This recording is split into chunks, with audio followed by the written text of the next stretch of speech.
Dumas, você falou aí, né, logo um pouco mais perto do início da sua fala, sobre essa questão da mudança da lei das estatais, né, definida aí na época do Michel Temer.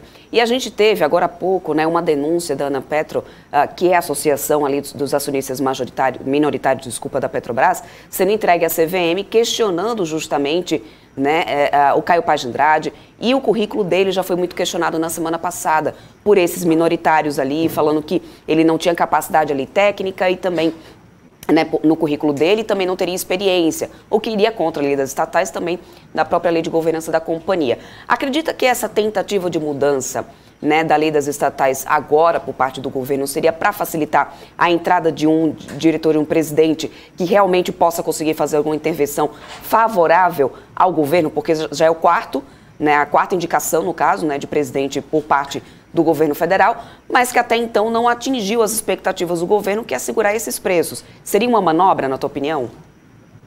Veja, a gente não gosta de responder assim, de bate-pronto, mas eu volto com uma pergunta retórica, que a gente já sabe a resposta, né? Então, para que mexer na lei das estatais? Você quer que entre pessoas que não têm a capacidade? Você quer que entre aquela pessoa de eu mando e você obedece? Então, para que você está mexendo na lei das estatais? Você está querendo colocar alguém que vai obedecer o que o presidente quer, independente da sua qualidade? Gente, em qualquer empresa você contrata uma pessoa que tem a qualidade técnica. Na Petrobras vai ser diferente? É no mínimo estranho isso. É uma pergunta retórica, porque todo mundo já sabe a resposta. Para que você está fazendo isso? Ora, o objetivo é que você coloque algum, entre aspas, estou aqui conjecturando, né, um apadrinhado que obedeça a possibilidade de intervir na Petrobras. E o problema, sabe, Débora, de você intervir na Petrobras, você pode falar, olha, quem acaba sendo prejudicado é os minoritários. Não, não é isso. Nós importamos, nós não temos total capacidade de refino. Por exemplo, aqui eu peguei alguns dados. O Brasil produz 3 milhões de barris dia de petróleo. A gente consome 2,5 milhões de barris dia. Só que o problema maior está no refino. Eu tenho que importar diesel, eu tenho que importar gasolina. Eu não tenho a capacidade de refino. E no último plano estratégico de investimento da Petrobras, a gente precisa investir mais ou menos 9,2 bilhões em refino.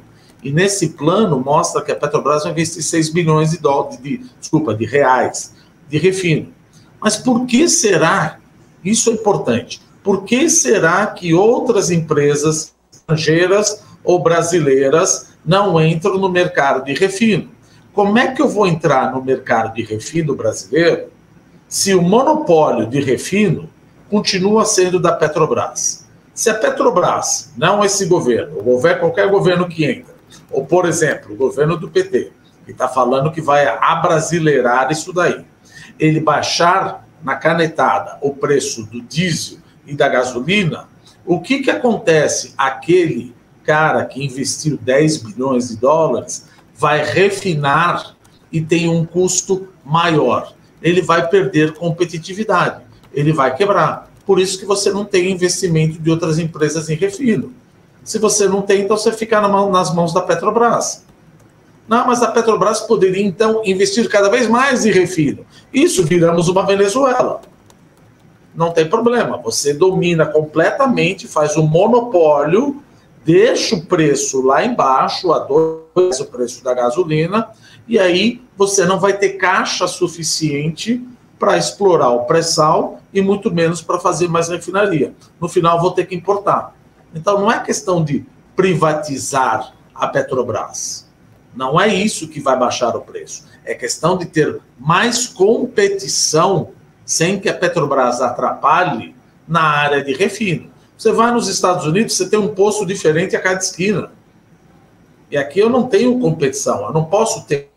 Segunda, não é simplesmente montar uma refinaria. Eu preciso da logística, eu preciso de dutos, eu preciso de gasodutos, eu preciso de ferrovias. Só que tudo isso, quem domina é a Petrobras. Então, como é que eu posso garantir que a Petrobras vai deixar usar a logística dela para transportar o que for refinado para o destino final? Talvez eu não possa. Então, no final das contas, se o próximo governo quiser achatar o preço dos bens refinados, gasolina, diesel, gás natural, etc., como é que o cara que botou dinheiro em refinaria vai ganhar dinheiro se ele está competindo com alguém que tem um monopólio, um oligopólio também da refinaria? A questão é simples. Não tem. Então, como é que eu vou fazer? Eu tenho que importar. Se eu tenho que importar, eu vou importar pelo preço de mercado. Mas se o preço de mercado for maior do que o preço do próximo governo, ou esse governo quiser um preço menor, então essa empresa vai ter prejuízo. A Petrobras vai ter prejuízo. Então, é esse tipo de empresa que a gente quer. E, como eu disse, a função social da Petrobras não é dar petróleo a um preço mais baixo, é garantir o abastecimento em todo o território nacional. Ao fazer isso, você está não garantindo o fornecimento em todo o território nacional. Por isso que já ocorre um risco de desabastecimento. Ou seja, então o Estatuto Social não está sendo cumprido. Então é isso que a gente começa a ver. Vamos ao pé da letra da lei. Vamos fazer uma PEC para mudar o Estatuto Social. Gente, PEC não é assim. Eu não posso fazer Constitutional Amendments a cada 24 horas. Isso aumenta a insegurança jurídica. Então, olha só. Petrobras tem o monopólio. A logística é dela. Insegurança jurídica. Se ela tem o monopólio, eu posso perder margem ao investir aqui. Não invisto em refino. Se eu invisto em refino, eu vou investir em refino, no final das contas, fica totalmente verticalizado, quero achatar o preço disso daí, não sobra recursos para investir cada vez mais e explorar o pré-sal. Então a coisa fica...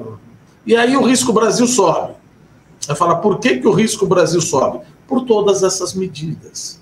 Por todas essas medidas. Ninguém está aqui falando mal ou o quê? Estamos simplesmente falando o que já aconteceu. É o já aconteceu. O risco país aumentou. O câmbio saiu de 4,60 para 4,70 para 5,20, 5,25. Ninguém está fazendo um prognóstico. Nós estamos fazendo um diagnóstico. O mercado não está gostando do que está sendo feito. Não sou eu, particularmente. Eu estou aqui, entre aspas, para praticamente ler uma notícia. Eu não estou fazendo prognóstico nenhum, já está acontecendo isso daí. O mercado já está falando, gente, eu não tenho segurança jurídica. Isso daí também está do risco fiscal. Capa do jornal hoje.